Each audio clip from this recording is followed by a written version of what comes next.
قرآن مجید میں سب سے زیادہ امید دلانے والی آیت کون سی ہے اور انسان کب کھلی ہوئی گمراہی میں مبتلا ہو جاتا ہے؟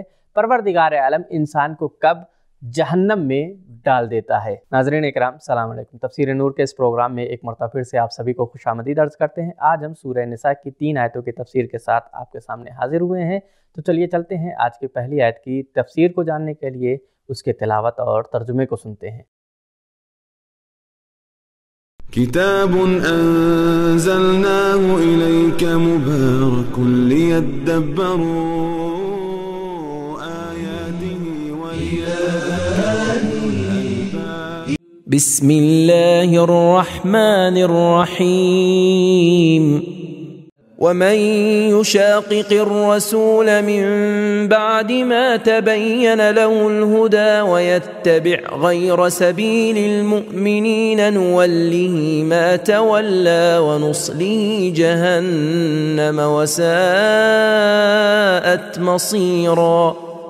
اور ہدایت کے واضح ہو جانے کے باوجود بھی جو شخص رسول کی مخالفت کرے گا اور مومنین کی راہ کے علاوہ کوئی اور راستہ اختیار کرے گا، ہم اسے اسی شخص کے حوالے کر دیں گے جسے اس نے خود اپنا ولی قرار دیا ہوگا، اور اسے دوزخ میں پھینک دیں گے اور وہ اس کے لیے بہت بڑا ٹھکانہ ہوگا۔ ہم نے آیہ کریمہ کے ترجمے کو جان لیا ہے، آئیے چلتے ہیں آیت کے نکات پر گفتگو کرتے ہیں۔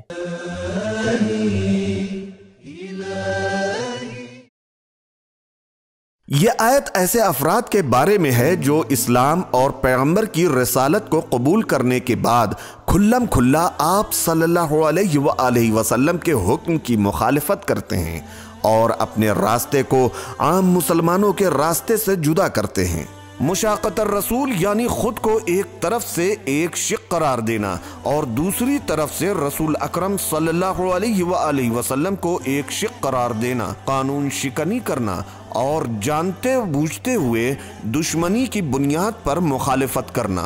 شقاق اور پیغمبر خدا کے ساتھ مخالفت مختلف طرح کی ہے، جیسے پورے دین کا انکار، بعض چیزوں پر ایمان لے آنا اور بعض چیزوں کا انکار کرنا، تحریف، توجیہ اور شرعی ہیلہ بازی کرنا۔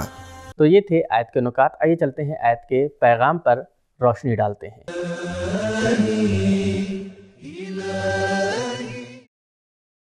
1. علم اور شناخت ذمہ داری کی وجہ بنتی ہے۔ پیغمبر کے مخالفین کو سزا دینا اس وقت صحیح ہے جب وہ حقانیت پیغمبر کو سمجھ چکے ہوں۔ 2. مسلمانوں کی عملی سیرت اس وقت حجت ہوتی ہے جب وہ پیغمبر کی سنت اور راہ و روش کی مخالفت نہ کریں۔ 3. پیغمبر اسلام اور مومنین ایک ہی محاذ پر ہیں، دونوں ایک ہی ہیں، لہٰذا اسلامی معاشرے کی مخالفت پیغمبر اکرم صلی اللہ علیہ وآلہ وسلم کی مخالفت شمار ہوگی۔ 4.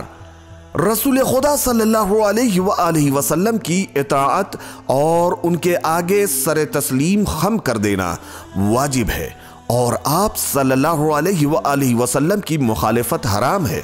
5. مسلمانوں کی صفوں میں انتشار پھیلانا اور تفرقہ ایجاد کرنا دوزخ میں جانے کا سبب ہے۔ 6. اللہ تعالیٰ اتمام حجت کیے بغیر کسی کو جہنم میں نہیں ڈالتا۔ 7.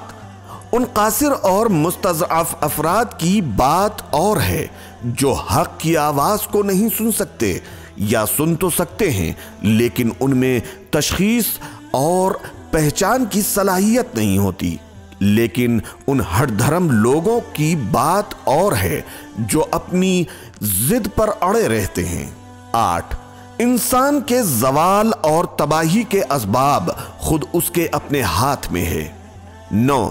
حقیقی مومنوں کی راستے کے علاوہ دوسرا ہر راستہ جہنم پر ختم ہوتا ہے۔ 10.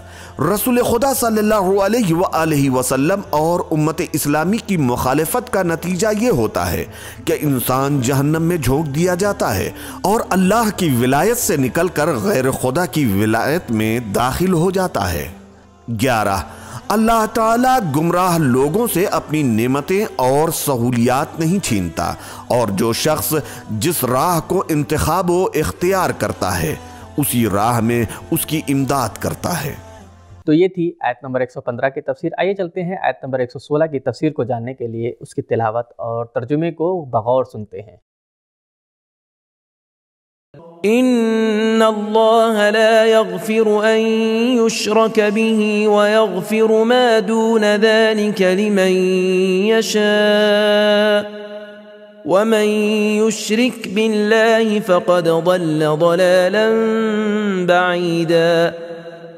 یقیناً خدا اس بات کو معاف نہیں کر سکتا کہ اس کا شریک قرار دیا جائے، اور اس کے علاوہ اس سے کمتر یا نچلے درجے کا جو گناہ ہو تو وہ جسے چاہے اور لائق سمجھے معاف کر دے گا، اور جو شخص خدا کے لیے کوئی شریک بنائے تو وہ بہت دور کی گمراہی میں جا گرے گا۔ ہم نے آیت کریمہ کے ترجمے کو جان لیا ہے، آئیے چلتے ہیں آیت کے نکات کو جاننے کی کوشش کرتے ہیں۔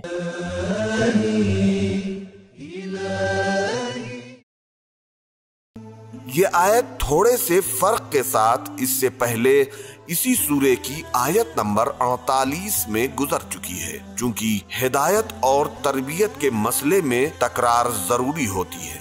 جب تک شرک کہ جو ایک گہری روحانی بیماری ہے اس کی بنیادوں کو ہلایا نہ جائے، اخلاق اور نیک اعمال کا کوئی فائدہ نہیں ہوتا۔ خالص توبہ شرک کا علاج ہے، اور مشرک کو شرک کے راستے سے الگ ہونا ہوگا تاکہ خدا کی مغفرت اور رحمت اس کے شامل حال ہو سکے۔ اللہ تعالیٰ کی بخشش کی راہوں سے مراد گناہوں سے معافی مانگنا، کار خیر انجام دینا اور کبیرہ گناہوں سے اجتناب اور ان سے توبہ کرنا ہے۔ یہ آیت قرآن مجید کی آیتوں میں سب سے زیادہ امید دلانے والی آیت ہے۔ تفسیر اطیب البیان۔ تو یہ تھے آیت کریمہ کے نکات۔ آئیے چلتے ہیں آیت کریمہ کے پیغام پر گفتگو کرتے ہیں۔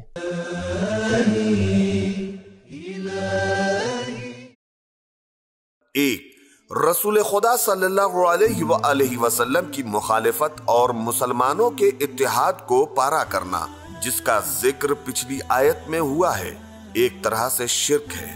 دو، شرک سب سے بڑا اور ناقابل بخشش گناہ ہے۔ تین، انسان کو چاہیے کہ خدا کی طرف سے مغفرت کے بارے میں خوف و امید کے درمیان رہے۔ چار، شرک ہر طرح کی گمراہی کا سبب اور ہر طرح کے کمال سے دور ہو جانے کی وجہ ہے۔ تو یہ تھی آج کے ایپیسوڈ کی 2 آیتوں کی تفسیر۔ آج کی آخری آیت کی تفسیر کو جاننے کے لیے آئے چلتے ہیں اس کی دلنشین تلاوت اور ترجمے کو سنتے ہیں۔ إن يدعون من دونه إلا إناثا وإن يدعون إلا شيطانا مريدا۔ وہ مشرکین خدا کی بجائے بس ان مونس خداؤں کو پکارتے ہیں جن کے نام عورتوں کے ناموں پر ہیں، جیسے لات و منات و عزا۔ اسی طرح وہ صرف باغی اور ہٹ دھرم شیطان ہی کو پکارتے ہیں۔ ناظرین، ہم نے آیت کریمہ کے ترجمے کو جان لیا ہے، آئیے چلتے ہیں آیت کریمہ کے نکات کے اوپر گفتگو کرتے ہیں۔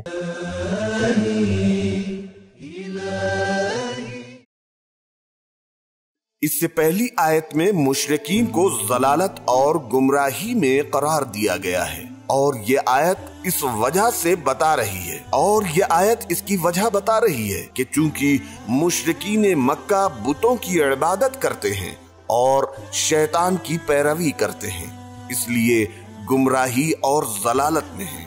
آیت اناسن میں مؤنث خداؤں سے مراد ایسے بت ہیں جن کا نام مشرکین نے مؤنث ناموں پر رکھا تھا، جیسے لات و منات و عزا۔ مشرکین کے عقیدے کے مطابق فرشتے جو خدا تعالیٰ کی بیٹیاں ہیں، شاید آیت میں اناس سے مراد ایسا موجود ہے جو اثر کو قبول کرتا ہے اور کمزور ہے، اس لیے وہ عبادت کے قابل نہیں ہے۔ تو یہ تھے آیت کریمہ کے نکات۔ آئیے چلتے ہیں آیت کریمہ کے پیغام کو بغور سنتے ہیں۔